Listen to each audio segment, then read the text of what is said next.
Now here's a look at other stories making headlines this week. The truth is, while we've taken some difficult steps to balance the budget, the issue of expiring revenue this year is a real challenge that will require another hard choice.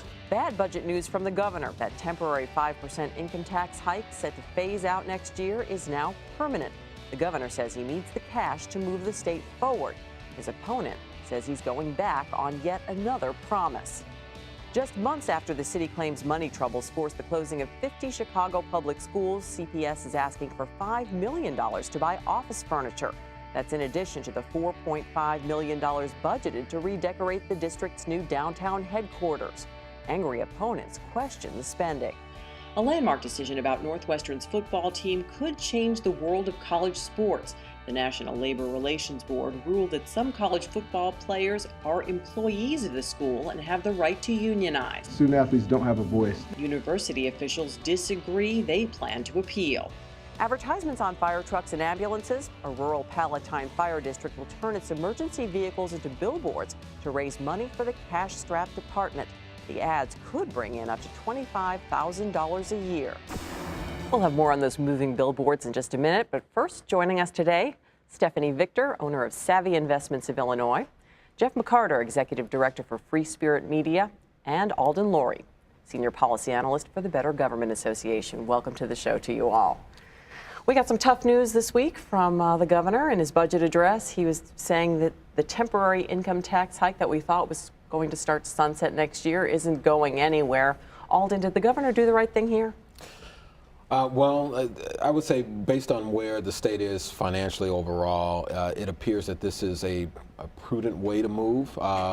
Certainly, at least the option that he said he had otherwise was to cut aggressively to the degree that it would hurt schools and other human services that are very well needed.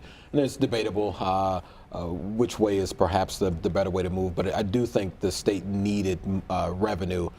So getting rid of the tax completely right now probably would have put the state in a really tight bind. Whether or not it needs to be permanent is another question. But I think at least at this point it appears that it was probably a move where his hand was forced to make this move. Stephanie, how politically risky is this? Possibly very, but I think the word permanent hurts the idea. I think it's much needed. The tax hike, or not even calling it a tax hike, just an increase that we need to keep Illinois a financially durable state. We've got a lot behind us that the whole United States knows about.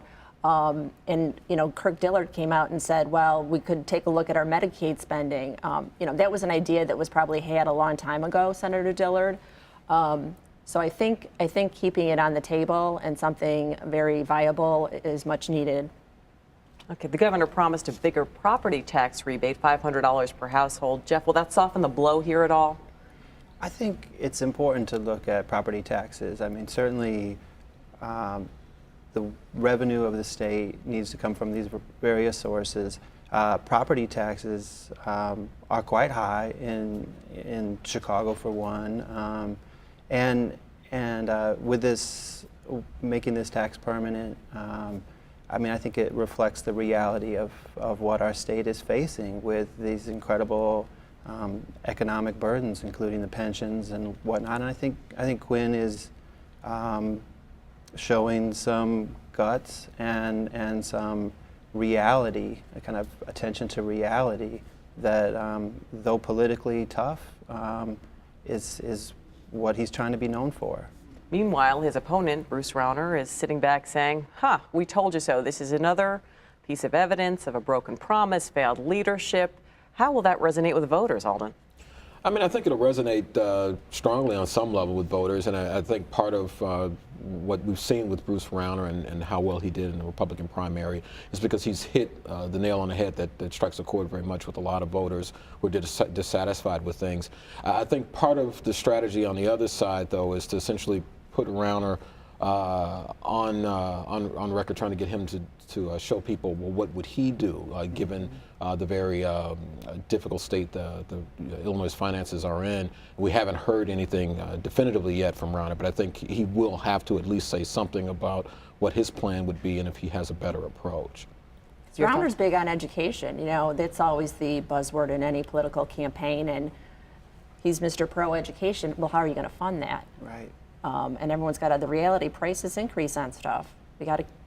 Things need to go up to save money to spend on those increases. And that's clearly a priority for Quinn with this raise is education, and also, you know, addressing some of the long-term financial burdens that the state is facing. All right, we'll move from Springfield, Illinois to fictional Springfield, the home of Homer Simpson and this guy. Yes, we'll find someone cheap. It's been a very lean year for us. Money fight!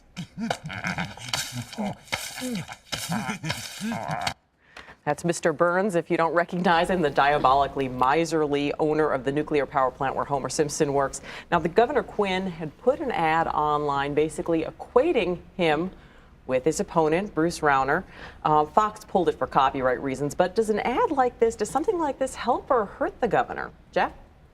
Well, I think the next 6 months or so with this governor's race is going to be pretty fascinating, and certainly this is in the narrative of class warfare and you know, pinning the billionaire kind of as a knock on Rauner is something that Quinn and his people strategically are probably going to need to do. Rauner will work against that by being folksy and wearing his. They already brought him out on nursing home charges. So I think this is just going to be another cute political cartoon that we see and is amusing. And I love The Simpsons personally. And There, you said it. Yeah. I have to admit, I do too. I thought I certainly understand the parody, but on some level, Mr. Burns was, I think, a likable guy, or at least a guy you love to hate. I thought that was interesting portrayal there, but. You know, a guy who's making the kind of money that Bruce Rauner is making is certainly going to have to take some effort to show that he can still relate to people who aren't making $53 million a year. I mean, it's a jacket I think he's going to have to wear on some level. But like I said, he has at least, I think, really identified the things that people are dissatisfied with. And so he still has a lot going for him. But in the end of the day, if he's talking about cutting the minimum wage, he's talking about a better approach with the budget is to cut a number of much needed services. There are going to be everyday people who would be affected by that, who may say, well, this guy may be right about the problems that we have in Springfield, but I'm not sure that the approach that he wants to take is going to be best for me personally. So, or that they can relate and trust someone that's in the 0.01%. yeah, were they ever going to vote for him in the first place? Maybe that won't be his focus. Those people. Speaking about a money fight on a different sense, House Speaker Mike Madigan came out with his own plan last week. Voters would approve a constitutional amendment that would tax millionaires an additional 3%, and that money would go to fund schools. Stephanie, good idea? You know what? Good idea to raise revenue. We just had a raise revenue, we need it thing. But at the same time, where did lottery tickets go? Where did riverboat gambling go? All this money is always for education. Will it really go to education? I'm skeptical. Jeff, jump in. You're shaking your head. I think that's a great question. I think education funding in the state really needs to be looked at long and hard, and there needs to be, I think a reality check that so many of these school districts across the state are in economic dire straits, are borrowing money just to stay active, and are going into debt themselves. You've got, Chicago Public Schools is also, facing huge challenges and a deficit. And, I think we need to be looking at reallocations of property taxes and really prioritizing education in our state. We're speaking about school funding. CPS came out this week asking for $5 million for new furniture for its new headquarters. Is this bad timing, a bad decision, Alden, or both? Well, it's certainly bad timing. That's that's for sure. Having closed just a year ago 50 schools, and the pain of that will be felt for a long time. And even on top of that, the CPS switched the way it budgets schools, and a number of schools, either because of loss of population or because of the change in the way they fund schools, essentially lost money in their budgets. So a lot of people are hurting. And then to hear this, certainly makes it sting a little bit more. I don't know what the figures are in terms of breaking it down and moving the furniture to the new headquarters. It could be legitimate that this is actually cheaper than moving the furniture, but it certainly doesn't feel that way for everyday folks. So yeah, they're gonna get hard on this. They get hit hard on this one. All right, we'll move forward. We've got to move to another school, Northwestern. Huge decision from the National Labor Relations Board. Northwestern football players on scholarship ruled as essentially employees of the school, and they have the right to unionize. Jeff, how big a deal is this? I think it's groundbreaking. I mean, this is a first step, and there will be an appeal and a national debate, and this is just for private schools at this point, and so on. But to me, this is these young people standing up and recognizing and having the NLRB recognize that they are working 40+ hours with great responsibility, and they're going above and beyond what their scholarship really covers. So I'm proud of these athletes. But what is above and beyond? I'm a mechanical engineer who went to school on a scholarship. I thought the reasoning was very thin. It lacked depth because it said these students are on scholarships, and Is a scholarship a paycheck? Is a scholarship a paycheck? The judge said, they have special, GPAs they need to maintain. They have special studying habits and lifestyles. As a mechanical engineer on a scholarship, if my GPA went down and that was pulled, I was going back home. So I think separating an athlete from a normal student isn't right. They might be making the school some money, but that's the world of sports. They're already separated. Collegiate or otherwise.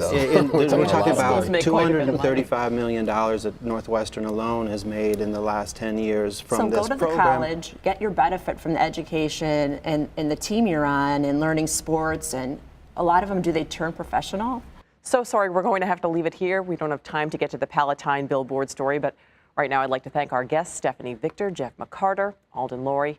Thank you so much for being here.